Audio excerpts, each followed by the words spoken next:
So to start with, something about your background. How did you come up to invent Cambridge Analytica anyway? So I'm Alexander Nix. I'm Yes. CEO of Cambridge Yes. Analytica. Yeah. Cambridge Analytica is the affiliate company of the British communications agency SCL Group that was established back in 1989 to try and replace creative-led communication with science, such that we could begin to understand underlying drivers that inform decision-making and use that as the basis to change behavior. Cambridge was set up really to try and synthesize these methodologies and technologies with big data and predictive analytics, such that we could begin to use data to target and segment audiences to drive communication in a more effective way. Which brings us to the three main ingredients, if I may say so. Behavioral science, the so-called ocean, big data, and targeted ads. Can you elaborate a little more about these three different ingredients? Sure. How important they are, respectively? Well, what we're seeing in communications generally, whether it's political or in brand communications, is that technologies are really allowing communicators to work in an entirely new way. Obviously, behavioral science is important because it's personality that informs behavior, or an understanding of psychology that informs behavior, and not your demographics. Whilst your age, gender, and consumer and lifestyle attributes may influence your behavior, clearly your decision making is based on your personality, and that is a reflection of a much deeper psychological makeup. And so rather than segmenting audiences based on gender and serving messages based on those sorts of targets, it makes much more sense to cluster people according to their worldview, according to their personality, and that is now possible.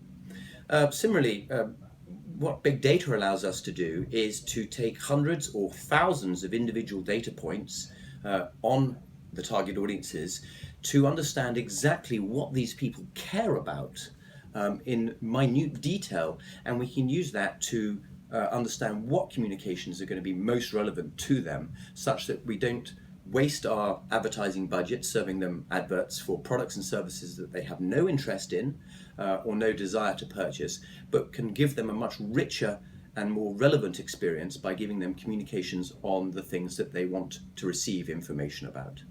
Finally, addressable ad technologies allow us to take these data and to match them to online data, to cookies, or in the United States particularly to set-top box television data, such that we can begin to serve very, very specific messages to individuals, whether it's through their browser on the internet or through their set-top box at a household level.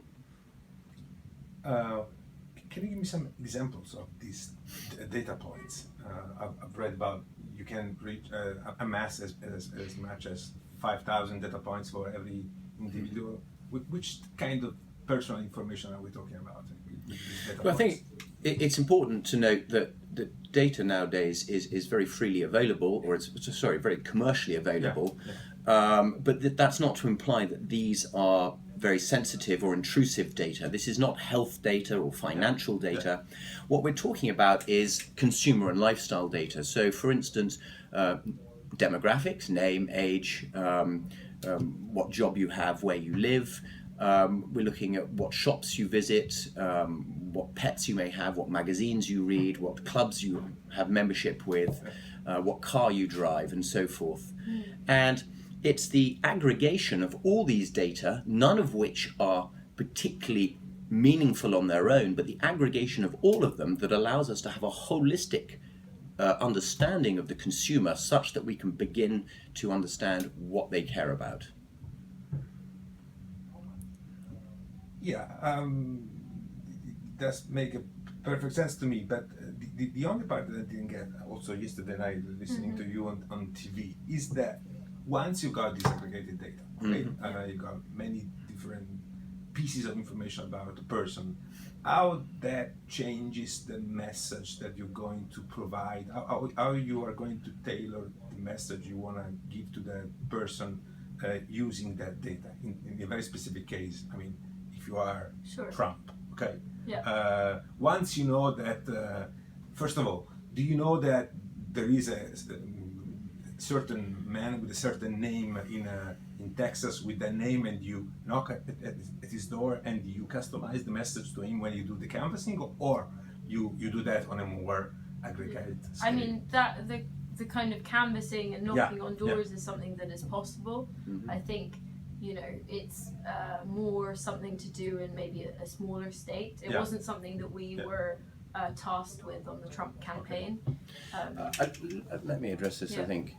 I think what we're seeing is this really paradigm shift away from blanket advertising. This notion that hundreds of thousands or millions of people receive the same message, blanket advertising across multiple channels of communication, is being replaced with something that is moving much closer towards individualized messaging, such that a husband in a home will receive a very specific message, in the case of politics, on a very specific issue that has been nuanced according to their personality, their worldview, and that is in contrast to a piece of communication that is given to his wife at the same address, which could be on a similar issue or a completely different issue, that has been nuanced to reflect how she sees the world. So what we're talking about is aligning communications with the issues or ideologies, I beg your pardon, that are most relevant to the stakeholders that we're trying to target. Yeah, this is an old promise. Since the very beginning of the internet, I've been listening to this exact the exact phrasing you're using, but now it's happening. It's a reality. It's a reality. I think because I've been writing about this all of my working life, and this is a promise since day one. I mean, from when. But let me be crystal clear, Ricardo. My children will never, ever understand this concept of mass communication. Okay, this idea that millions of people receive the same message. Communication is moving in one direction. It is becoming ever increasingly granular, and there will become a time in the future where messages are made for individuals. The technology is there. It is simply about the price point. At the moment, it's prohibitively expensive to message individually, except in some circumstances, but it is possible. There will become a time where this is the future.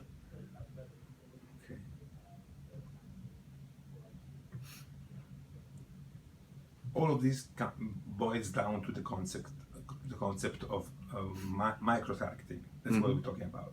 Okay, targeting also at the level of a singular person. That's correct. Although we prefer to call it behavioral micro-targeting, because we're not just targeting down to an individual level, but we're also understanding behavior and drivers. So it's the synthesis of these two technologies that's coming together. Okay.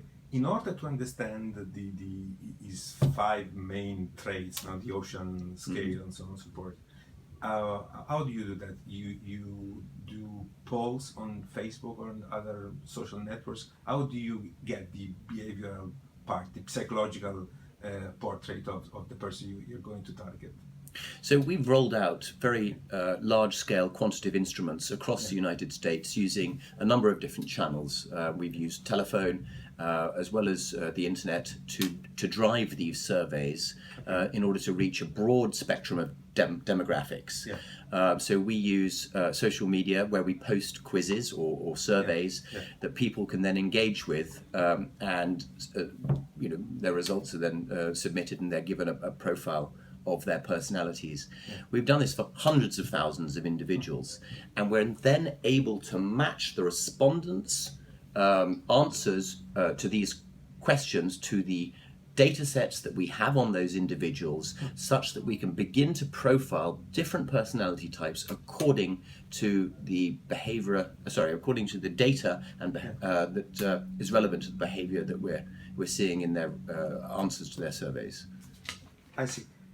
Just to be very practical, because that's the challenge of me being here to make a step ahead in understanding how it works. I mean, without giving out any industrial secret, but still to really understand how it works. Okay, I will take this quiz on Facebook, okay, in which I say something about me.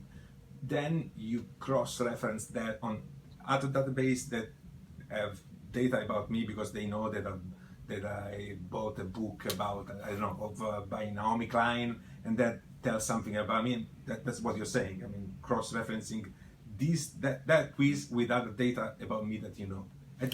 Well, I'm saying that if you find through the quiz that if you're able to identify enough people who have a similar personality type, you can then look at all the data that you hold on those individuals with the same personality, and you can look for correlations, such that you can then begin to make predictions about everyone else in a country or in a target universe based on their data and how closely it conforms to the data of the group that you've already studied. So it's not necessary that 230 million Americans take this test. If a large enough training set is developed, you can then extrapolate from that personalities of other people in the United States based on their data points. Since you quoted that figure, 230 million, I've read somewhere else 220 million. Is this the number of persons you have profiled in the US, or you said 80 million? I think yesterday. 80 million is the 17 battleground states that we would be modeling every week. But in our database, we have about 230. So 230 million is a notional number that relates to the number of adults in the United States. Clearly, our data is only collected on adults for obvious reasons. And 80 million was in direct a reflection of the work that we were doing for identifying persuadable Trump supporters. Okay. And may I ask, of this 230 million, which kind of data do you own?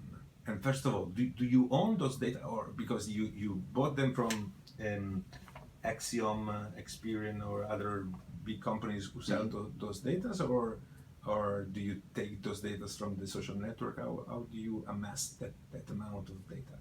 Well, in the United States, as other countries, there are large data aggregators. These are companies whose business is to go to commercial and retail organizations and to purchase their data. So this could be loyalty card data or supermarket shopping data or transaction data, credit card data, and then they aggregate that data and then they're able to either sell it or to license it to third parties such as ourselves. So obviously, if you are wanting to build up a large national data set in a country like the United States, you would start by going to the larger data aggregators and thereafter medium and smaller data aggregators. But equally, you could go to individual companies and speak to them about licensing their data on a one-on-one direct basis. Which is less expensive than buying them licensing. Well, depending on the size and the relevance of the data set. And you'll find that other data sets might be much smaller but could be very powerful and give you insight, and other data could be larger and less meaningful. So it's really, it's taken us about 3 or 4 years to build this data set, and we're looking not just at very broad data, but we're also looking for very deep data as well. So it's the mixture of different types of data that gives us the ingredients to be able to bake the metaphorical cake that we're doing with our analytics. What still it's elusive to me, forgive me for that, but is once you have those data about me, okay, in which way will you contact me? In which way you will provide? Will it be you? Will it be the Trump team in that case who will nuance the message to fit my preferences? Practically, if you wanted to convince me, that I've voted Republican in the past, but I don't know, I'm pro-gay marriage, let's say, and that could be, I mean, there could be a conflict between the classical Republican and the gay marriage issue. Once you know that, because I've placed a like on gay marriage law in New York City, okay, but I'm a Republican. So with that kind of information, how do you tailor the message to me? Would it be helpful? I mean, then again, on a canvassing scenario, or you will send some message to me saying, listen, Trump, it's not true that Trump is against gay because so and so. I don't know, how with that kind of information, how would you, on a practical case, how would you tailor the message to me in order to convince me that Trump could be my candidate? Well, look, let me address your first point, Yes. which is clients don't buy data per se. What they buy is the insights that are generated from the data. So whilst we use data in order to inform our communications, clearly what we're giving our clients is the targeting and the messaging that's informed by that. So in terms of a political campaign or a commercial campaign, what we're able to tell our clients is that having looked at the wider audience group, we can now segment these audience by the very specific issues, in the case of politics, that they care about. So that might be the first level of segmentation, is trying to identify those people that care about gay marriage versus those that care about Second Amendment versus those that care about pro-life. Yeah. And then we can further sub-segment those audiences by, for instance, a specific personality type, which will then inform how those messages are crafted. And we can then identify groups of people, tens of thousands of people, as opposed to millions of people, who will receive a very specific message on, in the instance that you said, on gay marriage or on Second Amendment, that has been framed in order to reflect how they understand that issue and the relevance of that issue to them.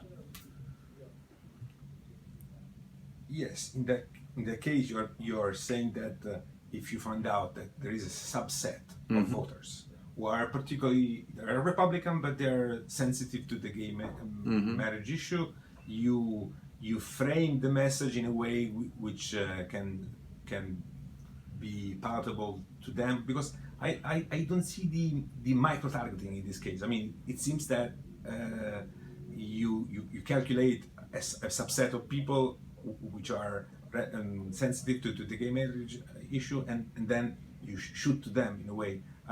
I don't see how you can pinpoint a single person on that message, because if Trump as on this particular issue has a position which is not compatible with them, I don't know how to say it, how do you reconcile these two? Because in the Trump campaign, something which has been said very often, that he seemed to have very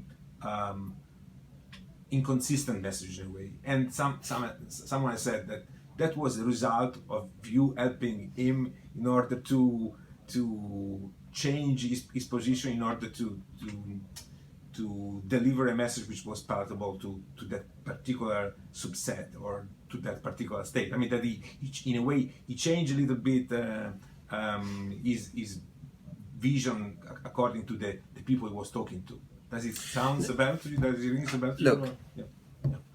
Look, let's be clear about this. Yeah. We're not trying to inform policy on behalf of the candidate. Okay. The candidate articulates his or her policy, and it's our job to then to then frame that policy in the most meaningful way for target audiences. Mm-hmm. So maybe a better example would be to look at the consumer brand space. Yeah. If you are a company seeking to sell a certain product or service, I'm going to say you're a car manufacturer, automotive manufacturer, we're not telling you what type of car to make. It's up to them to decide, we're going to make this car and it's going to look like this and it's going to perform like this. However, what we're able to do is we're able to then align the attributes of that vehicle with the specific purchasing requisites of the audiences we're speaking to. So, for instance, my wife might be interested in the fact that the car can fit 3 children and luggage, and it's very safe, and so forth. Whereas I might be interested in knowing the engine performance, the acceleration, the brakes, the handling of the vehicle. Yeah. Very stereotypical, but we're looking. Perfect, yeah. We're not changing the car. We're just emphasizing different aspects to align that vehicle's potential with the people who are seeking potentially to purchase it. Okay. I've read also that the Trump team has tested 175,000 variation of political ads on Facebook in order to better fine-tune it. Are you aware of these? Were you behind this testing, this fine-tuning of political ads on Facebook? Yeah, I mean, in the digital marketing space, Yeah. it's very valuable to have a large range of different creatives, of different messages. Yeah. And I mean, it takes a lot of kind of fine-tuning, testing, also cycling creative, because you can't show the same person the same ad 3 or 4 times. You want to show them a slight variation on it. So for example, so we did about 4,000 different ad campaigns. 4,000 different ad campaigns for a total, so they were viewed 1.5 billion times. So 1.5 billion ad impressions to basic millions of Americans. Okay. And you kept changing them once you understood the payback. I mean, what we're able to do is we have developed a software platform that allows us to show the performance of every single piece of digital advertising in real time. So whether we place $10 or $100,000 behind a particular piece of creative, we serve it to an audience, and we can then measure in real time how well that advertisement is performing. And based on that, we can then start to tweak the audience or the advert to increase the efficacy of the message and the compliance that it achieves.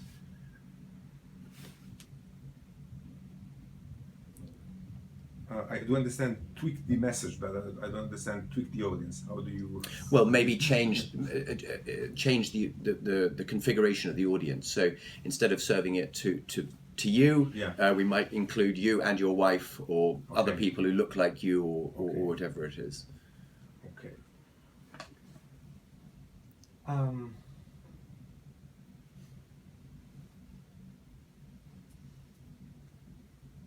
Yeah. How many, if may give a number, how many pieces of information do you need to start to understand how a person could vote? I mean, which way a person could vote, in a way or in the other way? Well, I suppose, hypothetically speaking, one. You could ask them which way you're going to vote. Look, clearly starting with political data, so voter registration data, understanding people's historic voting preferences is going to be a very powerful insight. Knowing which parties they're registered to support is a clear indicator. But that's very high level. In today's elections, what we're seeing is really very small percentages, whether it's Brexit or whether it's Trump campaign or other campaigns, very small percentages of people are having a huge effect on national elections. And so simply understanding whether someone's a Republican or a Democrat isn't nearly enough. You need to understand why, and therefore you need to understand what issues or ideologies are important to them, such that you can begin to understand what the dialogue should be about with that individual. Because why you support a particular candidate or a party is often very different to why your next door neighbour might support the same candidate or party.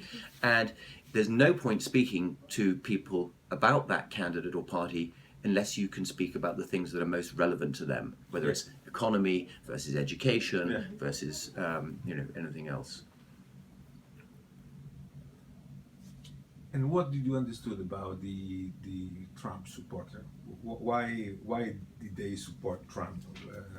Well, I think that's the wrong question, Yeah. if I may be so yes, bold, because yeah. because that's everything that we don't do. Is we don't look at 100 million Trump supporters as one homogeneous group and go, they support Trump because of this. What we're trying to do is to look at that group as much as possible as individuals and say, why you support Trump is different from him or her, and to really understand that. And we're trying to get away from this idea of just putting out a message to say everyone supports Trump because of his position on immigration or the economy. That's exactly what we're not trying to do.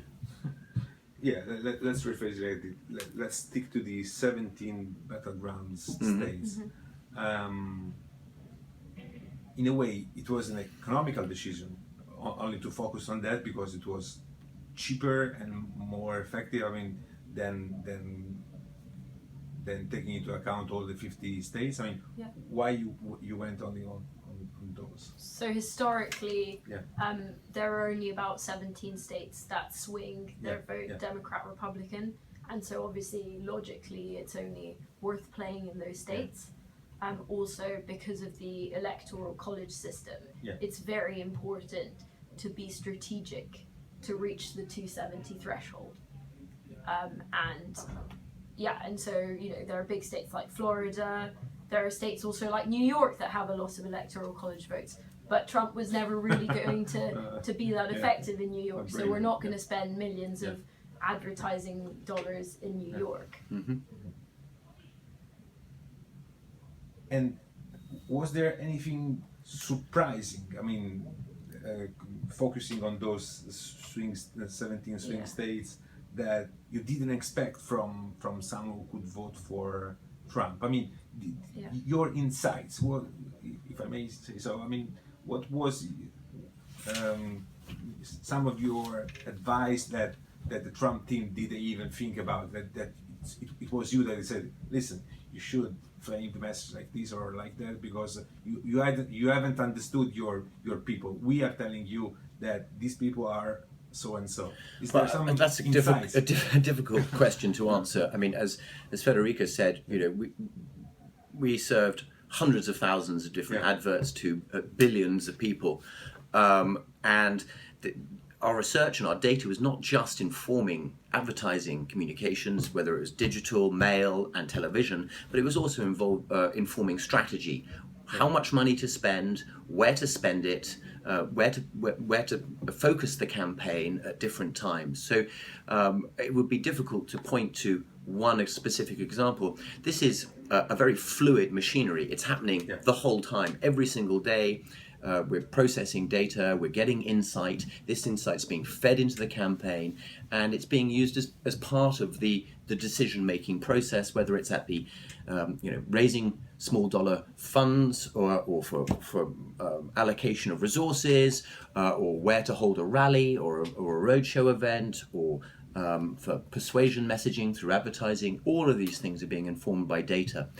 What we saw in the last election cycle was the first real use of digital in an effective way to drive an election campaign of the scale of America. What we're seeing, or what we saw in 2016, was the first use of data to underpin every single aspect of a campaign. The first truly data-driven campaign. And this is obviously very exciting in politics, but moreover, it points to the shift that is going through the entire communications industry today. The advertising industry is going through a revolution, a metamorphosis. Those advertising and communication and marketing agencies that do not integrate data into their creative outputs will die. They will be left behind. It is adapt or die is what is happening right now. And the big conglomerates, the big agencies are aware of this. I think we're going to see a lot of mergers and acquisitions as creative-led agencies begin to partner with big research and data companies. We're going to see the big communication agencies acquiring more data agencies in order to augment their existing capabilities in communication. That's the way the world is going. I am absolutely evangelical about this. believe this very strongly. I don't doubt it, but which brings us to a statement that you made, I mean, that Cambridge Analytica made about the central role you play in the Trump victory. How can you say that? I mean, how can you quantify your role in the Trump success? Look, let's be clear. Data science, digital campaigning, and communications, this is not a panacea. Okay, this cannot replace a really good candidate who has good policies that are well articulated, that resonate with the electorate. That is the fundamental tenet of every campaign. And we are not saying for 1 second that that our candidate was anything except aligned with his audience. Clearly, the election results reflect that. What we are saying is that in ever increasingly elections are determined by very small percentages of people, and that using these types of technologies and methodologies can give you those extra 2, 3, 5%, which is the difference between victory and failure.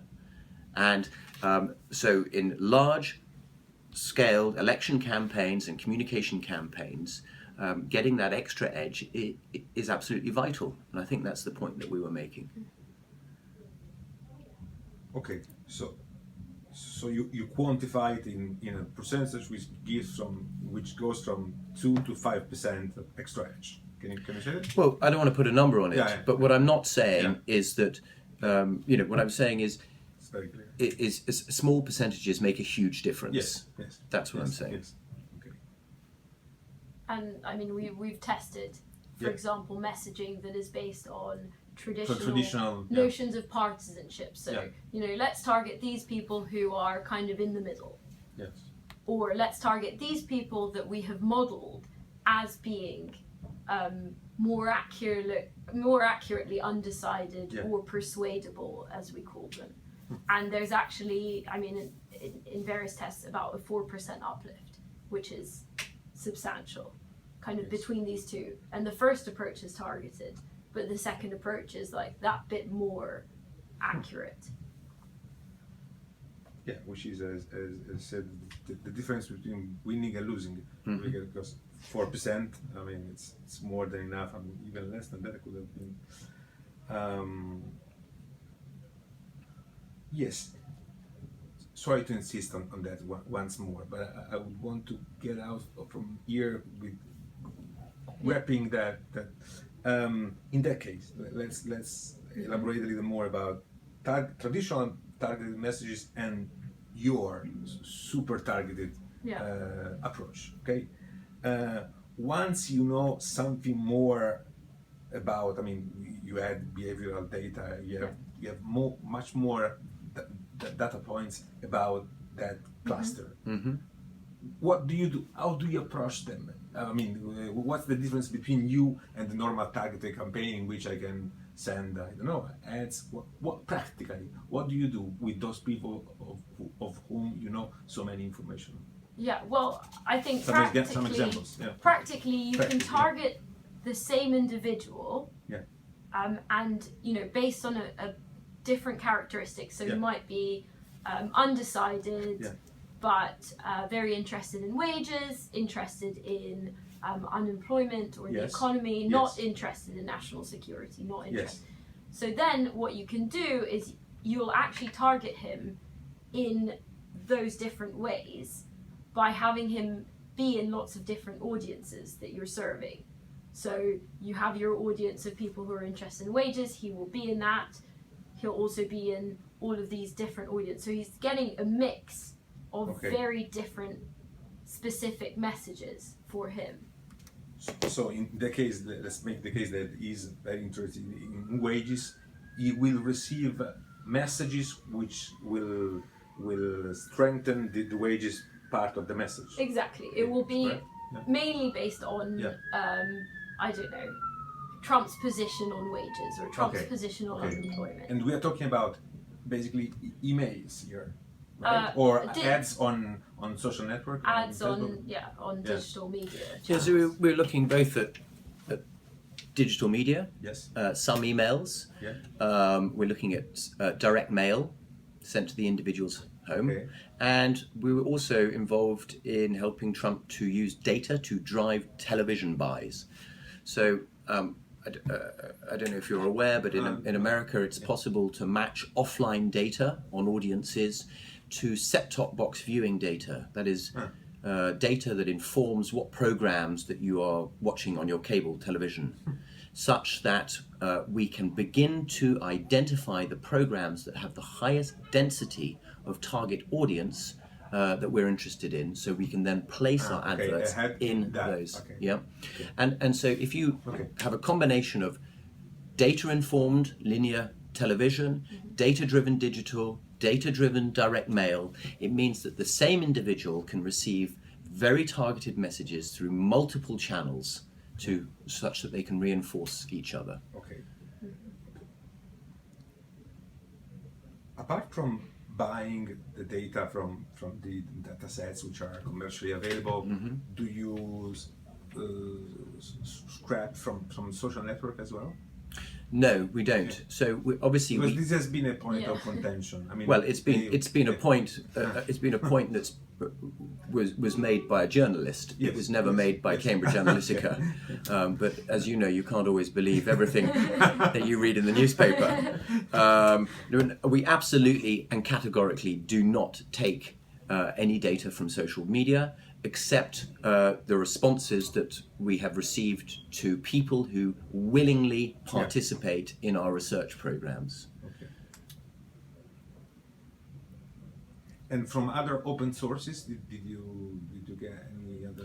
No, but we do undertake large-scale quantitative research. During both the Ted Cruz primary campaign and the Trump campaign, we were doing tens of thousands of telephone and online research interviews every week to inform our models. So we might seek to probe a very specific issue because we're going into a state and we want to find out more about something or about a certain type of audience. We will undertake large-scale quantitative research to help feed information into the models that we're creating. Just to be clear on that, when you say online interview, how do you do that? So we either use a telephone or people fill out answers to a question on the internet. So like a survey, an online survey, questionnaire. Okay. And do you have any kind of access to data which comes from smartphone? Do you know anything from smartphone? I mean, You'd have to have partnership with telecoms companies for access to that kind of data. Okay. Another point which is not clear, at least from my point of view, and it's very well known that you work with Ted Cruz very successfully, I would say, and with Trump. Did you work on Brexit as well? With Nigel Farage? Well, we worked also for Dr. Ben Carson. I think you're aware of that as well. Oh, yes, Ben Carson, in the States, which was less successful. Well, it's a relative measurement. I mean, Dr. Carson not only was a surgeon, not a politician, but there was already a miracle. There was a time where his campaign was, absolutely phenomenal. Unfortunately, the campaign ran out of resources and it wasn't able to sustain that level of success. Yes. So, I think that success is a relative measure. You're right. It's very interesting. The story of the Ben Carson campaign should be told better because it fizzled in a way. I mean, it starts like, and then. Well, unfortunately, politics is a confluence of obviously the candidacy, the campaign, and also the funding that's there, and so you need all three for it to be sustainable. Yeah. And then he said a couple of lies regarding his biography. That was part of the problem, I'm afraid. Despite having a huge weapon like you, he messed up a little bit. He lost it in a way. But still, I mean. He was a very popular candidate with a certain demographic, actually a very widespread demographic. His appeal was very much underestimated. Yes, it's a very, very interesting character. And then going back to Brexit, Did you have a role? Did you play a role? So we don't talk about anything involving UK politics. As a UK company, obviously, our involvement in UK politics is very divisive, and we don't talk about that. Okay. And can you talk about Italy? Yes. Because apparently you have worked on Italy in 2012. I mean, that's what I've read somewhere. Who did you work with in Italy?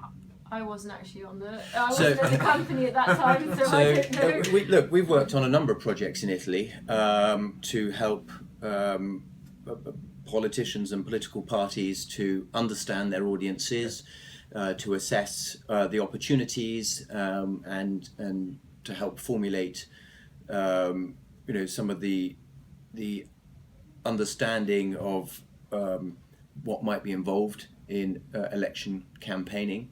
We have not worked on a campaign in Italy, but there's always tomorrow.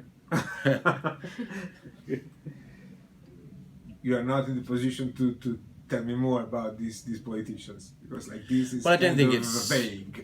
it's particularly fair to talk about any candidates or campaigns that we worked on without the consent of those clients. So maybe we can circle back and speak to them, and if they're comfortable, then we'd be more than happy to follow up. In 2012 or some other. Actually, we've worked on a number of projects in Italy. Yeah, more than one. More than one.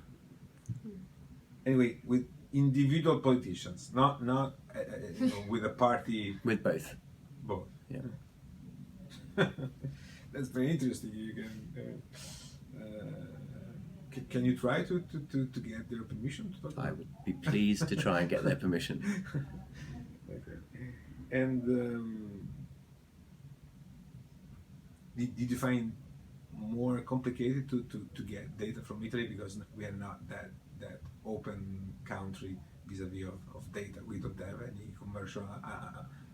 More complicated than where? Pardon? More complicated than where? Than the US. Well, certainly than the United States. Yeah. There are a few countries in the world that have the legislative environment that is as permissive as the United States, and obviously the quantity of available data. Yeah. But clearly, as a global elections agency with 28 years of track record, and we work on 8 or 10 national campaigns for Prime Minister and President each year, and that could be the United States, but equally that could be, anywhere from Argentina to Kenya to Malaysia to Lithuania or anywhere in between.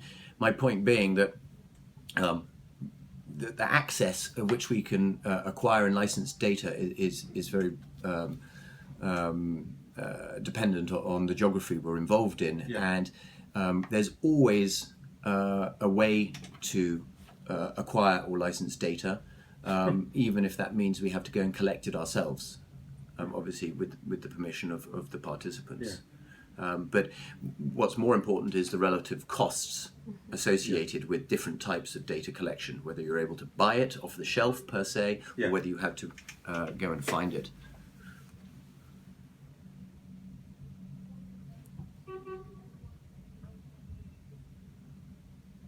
Yes, because sincerely I would be surprised if you had an easy time to collect data in Italy, because it's apparently we don't have any depository or repository of data you can buy. I mean, it's very tight, but still I have total trust in your capacity to find data. So probably okay, we're almost done, and.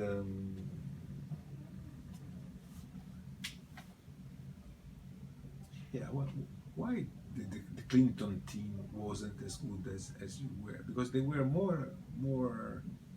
they were richer than Trump, and in the tradition, I mean, the Democratic Party was better than Republicans in used data, and then came you and you changed the landscape. But apart from that, sincerely, I mean, have you any explanation why, with their deep pockets, they didn't find another Cambridge Analytica, but possibly better than Cambridge Analytica and the upper hand on you? Look, I would love to sit here and tell you that we were so much better at our job than they were. I think it would be very difficult for me to comment on what they were doing. Of course, I'm very familiar with some of those companies and some of those individuals, but I don't have any direct insight as to what they were doing differently to us. I can only assume that a lot of the technologies are being shared across both sides of the aisle, and that they have a very capable outfit. But obviously, on the day the Trump message resonated louder than the Clinton message.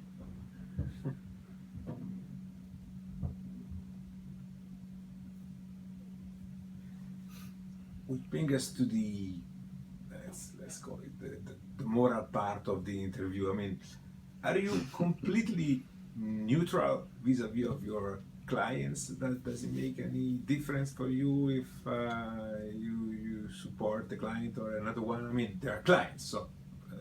Well, I think, look, as I mentioned before, we undertake 8 or 10 national campaigns a year globally. Some of these are left of centre, some of these are right of centre, and what we try and do is leave our personal partisanship at the doorstep when we take on a client. I don't think that we would be very good at our job if we came in with subjective opinions on what ideologies should be put forward by our clients. No more so than a good barrister or lawyer, were he or she to bring their opinions into when they're defending a client. What we're here to do is to provide the most professional services, the most up-to-date technologies and methodologies for our clients, whomever they are. And wherever there are free and fair elections, and we're working in bona fide democracies, we will explore working with clients under those circumstances. Yes, but I've read somewhere, I think online in a magazine, Contagious, something like that, I don't remember, an interview to you in which you said that Cambridge Analytica filled a gap in the Republican field in the US because there wasn't after Romney. Yeah, Romney. Yeah. So I mean, you started with at least you were very much aware that there was a void in the market, and that void wasn't in the left camp; it was in the right camp. That's what you said. That's more of a business decision than an ideological decision. Obviously what we're looking to do is to be able to develop and showcase new technologies, and in order to do that, you need to have a market for them. And what we saw in America when we entered the market in 2012, 2013, was we saw an opportunity within the mainstream Republican politics to be able to fill a void by providing predictive analytics to drive communications in a way that the Democrats had been exploring for some time. And therefore, in terms of taking our products and services to markets, that seemed to us an opportunity. How do you assuage the fear that this kind of Big Brother scheme instill in normal people? Because I mean, you said that your kids will never ever know of mass communication and so on and so forth, which is totally likely, but this means that someone like you will know about me much more information than my neighbor would know about me. How do you feel in being the owner, or at least being one of the owner of this huge amount of personal information on people? Well, as I said previously, first and foremost, none of these data are on their own particularly intrusive or sensitive data. This is not very personal data. I don't think that many people in the world would be too worried about whether a company such as ours knew whether you ate cornflakes for breakfast or Weetabix. Sorry to interrupt. Yes, but if I use sex toys, I mean, that I bought it, maybe I would have wanted everyone to know that I use sex toys, for instance. No? Because I mean, as long as it's Weetabix, who cares? But there are some also. As far as I'm aware, we don't carry, we don't hold any data of that nature within our database. I've never seen any data. Once you have a credit card, you know everything a person has bought. No? Well, I think the takeaway here is that if we look at the consumer experience, okay, and we start to look at the fact that what people want is information on the products and services that are most relevant to them. So, for instance, there's much less relevant to me, possibly might be receiving advertising on, ladies' clothing. So why should I be bombarded with messages for products which I will simply never possibly buy? Yes, possibly. However, if obviously just knowing my gender, you can send me adverts on male clothing, that automatically is much more richer and better experience for me. By getting ever more granular, we're able to give audiences relevant messages on the things that they care about most. Now that has to be good for audiences. Instead of wasting their time with communications, advertising which is not only not relevant, but they're just not interested in. They're getting a much richer, much more, much better experience. But it's also good for the brands and the commercial companies, because for every dollar or pound that they're spending on communications, they're engaging with target audiences in a more meaningful way. So I think it's a win-win. A win for the consumer, a win for the brands, that messaging becomes more targeted. Okay, last question. Last two questions, quick one. But do you consider yourself more an advertising company or a behavioral science company? Or sorry, let's address the dichotomy between advertising and political, strategical political company. Well, let me answer the first question first. I'm going to give you a metaphor. Most people, not everyone, but most people, if they were to go into a shop to buy a gun, for instance, they might walk in there and say, "I'd like to buy that gun," and then afterwards they'd say, "Can I have some bullets to go with it?" What they don't do, or most people I wouldn't think, is go in and say, "I'd like to buy those bullets, please, and may I have a gun?" Yes? So, and that's a metaphor for really the business we're in. We are a communications agency, okay? That's the gun, because that's the bit that people buy. They buy the communication and the engagement with the audience. But it's powered by data, the bullets. And without the bullets, there is no gun. It doesn't work. And that's exactly how we see communication is. Of course, we are a data agency. We're a predictive analytics agency.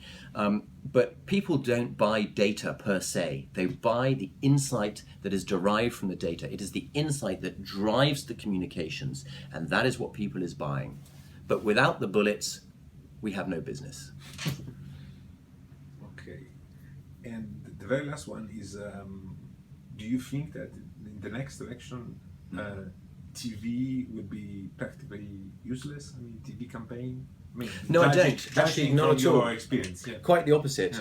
I think, because as I said, TV is stuff, fundamentally changing. What we're seeing now is we're going to see 2 or 3 changes. We're going to see linear television is becoming increasingly optimized. That means that people are using data, like firms like ours, to drive segmentation and targeting of adverts through television. We are also working in hyperlocal television. That's the ability to serve adverts not based on what programs people watch, but on their geography. So that means that you can buy very, very local cable stations, such that you can begin to put adverts to, almost by zip code, by postcode, which is relevant if you have a supermarket or and you just want to target the people who live within a certain distance from that. We're also seeing, obviously, the emergence and growth of addressable TV. This is using companies like Dish and DirecTV to place adverts into specific households based on their subscriptions.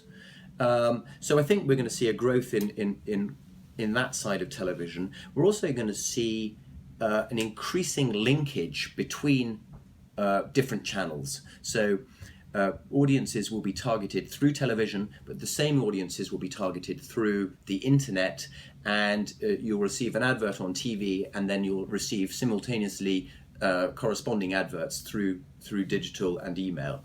And what people will start to engage with is a multi-channel experience, where one message is reinforced by other messages through different but related channels. And I think that's what we're going to see over the next 3 or 4 years. How did you celebrate the result of the election in the US? Sleeping. in the US, you were in the US as well. Yes. You were in the US. You as well. That's right. You spent a long time in the US in the last few months. Well, I'm always in the US. Okay. I spend half my time there and half my time here. Okay. Okay. But it was a very long night. Okay, we are done. Okay. Could I have some emails Sure. just for little clarification and stuff?